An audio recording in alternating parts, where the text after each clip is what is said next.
I'm going to come and ask the band for some help. Maybe you can help me today. What I want you to do to help me explain this example is, I want you to just play for me a D string on the guitar. Just one note, D. It's not very impressive. Play it again for me. Play your D.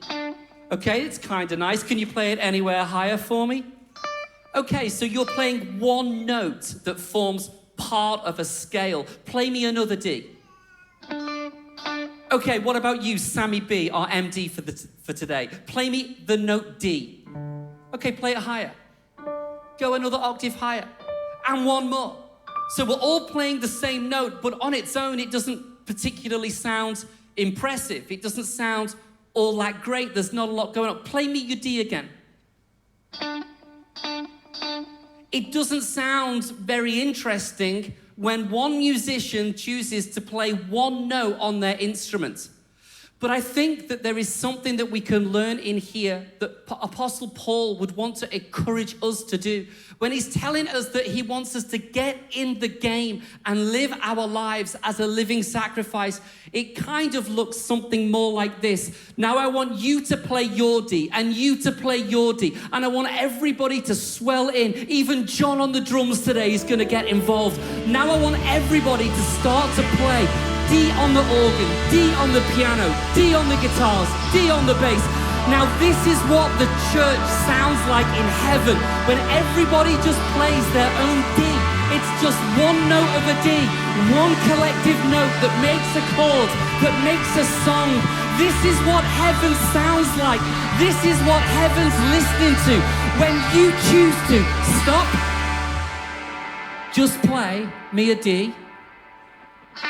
So when you choose to say, well, I'm willing to be involved in church, but all I do is I just serve on SRT. All I do is I just wear a radio and make sure everybody is safe. All I do is I just serve on Powerhouse, and I don't really know what difference that's making. Or some other time you might say, well, I just work with YA on YA Thursdays. I don't do a great deal.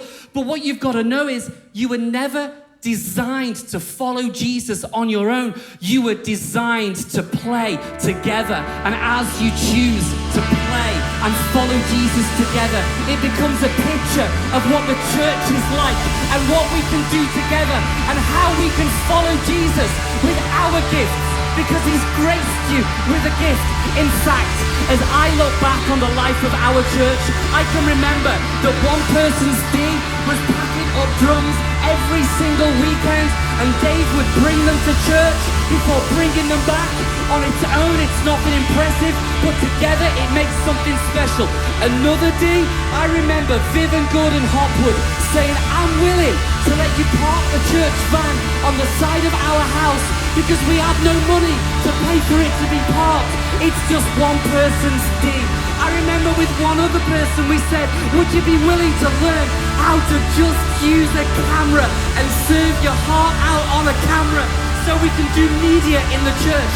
It's just a D, but when we do it collectively, when we do it together, when we understand that God has graced my life and he's graced your life and he's placed things on you and within you that are designed to be part of the team, we can see together all that God will do in us and through us as a church. But you need to play your D, and your D might not be the same as the person next to you. It might be different to somebody else, but God has graced your life with the ability, even if it's just to play one note, but your one note creates this amazing sound, this symphonic noise that is pleasing to our ears and it's pleasing to heaven as well. So can we as a church understand that you were called to be a Christian soldier and invited into the army of God? Come and be a part of the team, and don't choose to spectate out your Christian faith, but instead acknowledge that you were called to be a participator as we all together follow Jesus.